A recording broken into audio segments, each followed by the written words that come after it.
Hi అండి, అందరికీ నమస్కారం. మరి కార్తీక మాసం అయిపోయింది కదండి. రేపు కార్తీక అమావాస్య. కార్తీక బహుళ అమావాస్య అనగా కార్తీక మాసములో కృష్ణపక్షమునందు వచ్చే అమావాస్య తిథి కలిగిన రోజు.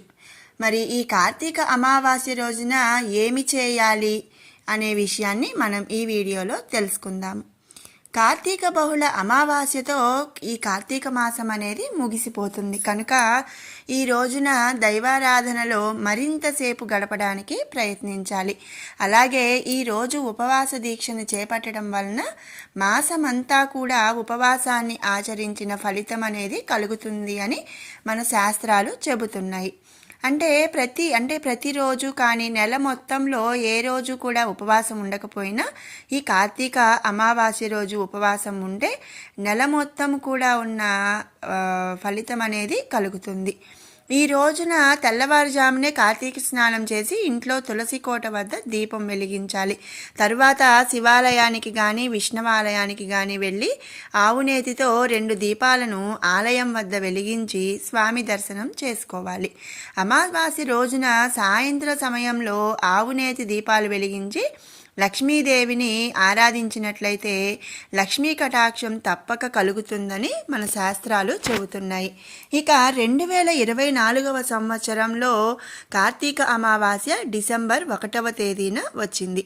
ఈ కార్తీక అమావాస్య రోజున పితృకార్యాలను నిర్వహిస్తే శుభ ఫలితాలు చేకూరుతాయని పండితులు చెబుతున్నారు. ఇక కార్తీక మాసంలో తులసితో శ్రీ మహావిష్ణువును, బిల్వదళాలతో శివుడిని, కుంకుమ పూజతో అమ్మవారిని సేవించడం వలన కలిగే ఫలితాలు విశేషమైనవని, అలాగే ఈ మాసంలో వచ్చే అమావాస్య రోజున పితృకార్యాలను నిర్వహించే వారికి వంశాభివృద్ధి చేకూరుతుందని కూడా శాస్త్రాలు చెబుతున్నాయి.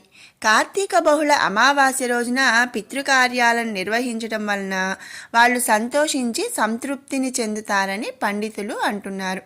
ఇక పితృదేవతల ఆశీస్సులను కోరుకునే వాళ్ళు ఈ రోజున పూజలు తర్పణాలు ఇవ్వటం ఎంతో మంచిది. కార్తీక అమావాస్య కమలా జయంతిగా చెప్పబడుతుంది కనుక అంతా తమ ఇంట దీపాలు వెలిగించి లక్ష్మీదేవిని అత్యంత భక్తి శ్రద్ధలతో పూజించవలసి ఉంటుంది. అమ్మవారికి ఇష్టమైన లక్ష్మీదేవిని పూజించడం ద్వారా అష్టైశ్వర్యాలు చేకూరుతాయి. ఇక బ్రహ్మపురాణం ప్రకారం ఈ కార్తీక అమావాస్య నాడు లక్ష్మీదేవి భూమిపైకి వస్తుందట. ఈ రోజున పవిత్ర నదిలో స్నానం చేసి దీపాన్ని వదిలితే పుణ్యం వస్తుందని అంటున్నారు. కార్తీక కృష్ణపక్షం అన్ని పాపాలను పోగొట్టమని విష్ణువును ప్రార్థించడానికి ఉత్తమమైన రోజుగా పరిగణించబడుతుంది.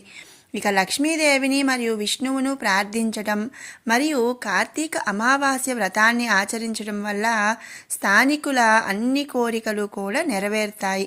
కార్తీక అమావాస్య నాడు పంచపల్లవాలతో అంటే రావి, మర్రి, జువ్వి, మోదుగా, మేడి ఇవన్నీ కూడా నీటిలో కలుపుకొని అభ్యంగన స్నానం ఆచరించాలి.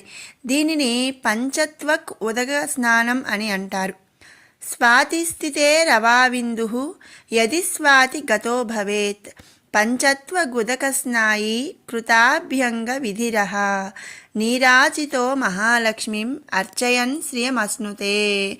ఆశ్వీజ కార్తీకములే కాక ప్రతి అమావాస్య మరియు సంక్రమణం నాడు అభ్యంగన స్నానం ఆచరించి రోజంతా ఉపవసించి శక్తి మేర దీపాలను వెలిగించి లక్ష్మీదేవికి హారతి ఇవ్వవలెను.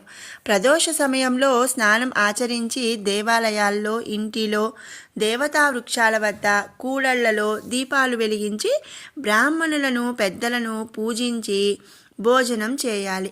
ఇలా చేస్తే ఆ లక్ష్మీదేవి కరుణా కటాక్షాలు మనకు లభిస్తాయి. మరి విన్నారు కదండి కార్తీక అమావాస్య రోజున ఏమి చేయాలి అనేది.